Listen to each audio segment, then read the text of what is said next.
Alright guys, today's goal, understand how to write linear equations in slope-intercept form. So remember, y equals mx plus b.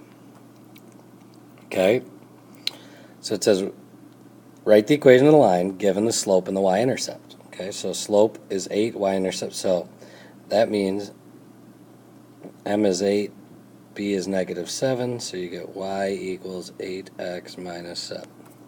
Okay? The slope is 3/4, the y-intercept is negative 3, that means m is 3/4, b is negative 3, so you get y equals 3/4 x minus 3. Okay? So let's take a look at some graphing in pieces. Alright, so it says write the equation of the graph shown. So we need to find the slope and we need to find the y-intercept. So I'm going to count. Rise over run. So you go down. 1, 2. So I went down 2. And then I moved right 1, 2, 3, 4. So I get the slope is negative 1/2. Now I need to find my b, my y-intercept. So I look, where is the line on the y-axis? Well, and it's right here because every time x is 0, the y value is your y-intercept. So b is 1.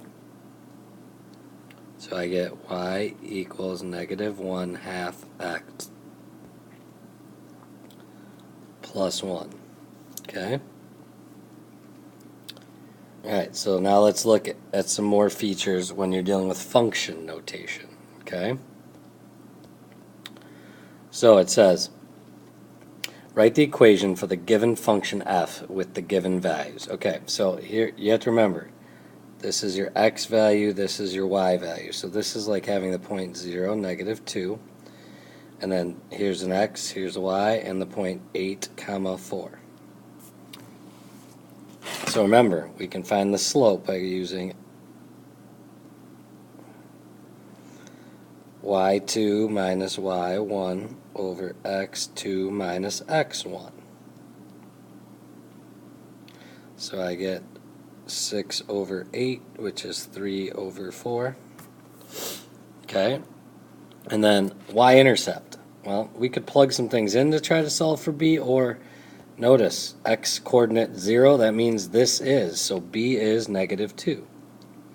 So I get y equals 3 over 4x minus 2. Okay?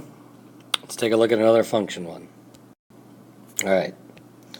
So again, that's an x coordinate, that's a y coordinate, that's an x coordinate, that's a y coordinate. So you have the point negative 3, 6 and the point 0, 5. So hopefully we're starting to recognize right here, this means b is 5 because what's the x coordinate? It's a 0.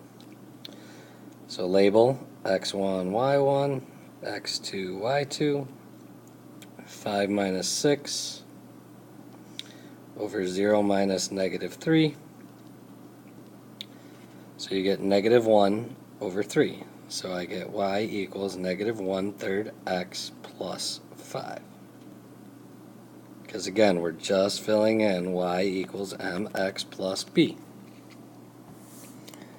So let's take a look at some more. Alright, modeling real-world situations. Okay, when a quantity y changes at a constant rate with respect to a quantity x, you can use the equation y equals mx plus b to model the relationship. The value of m is the constant rate of change. So again, constant rate of change means that's the slope. And the value of b is the initial. It's the starting amount. It's the debt. It's the amount. It's whatever you're starting at. Okay? So it says a recording studio charges an initial fee of $75 and $40 per hour of studio time. It says write an equation that gives the total cost of the album production. So again, the constant rate of change. Which one of these two numbers deals with the constant rate of change? It says an initial fee of $75, but that never changes. But see how it has $40 per hour? Okay. So that means my slope is 40. And see how it says B is an initial or starting value? What are you starting with when you walk through the door paying the 75? So that means B is 75. So I get y equals 40x plus 75. Then it says find the total cost of recording for 10 hours. So x is the number of hours, y is the total. So I know here it's telling me x equals 10. So what I want to do here is say y equals 40 times 10 plus 75. So I get y equals 400 plus 75. So y equals 475, don't forget to label dollars, to do 10 hours of studio time. Okay? Alright, we'll see you guys in class.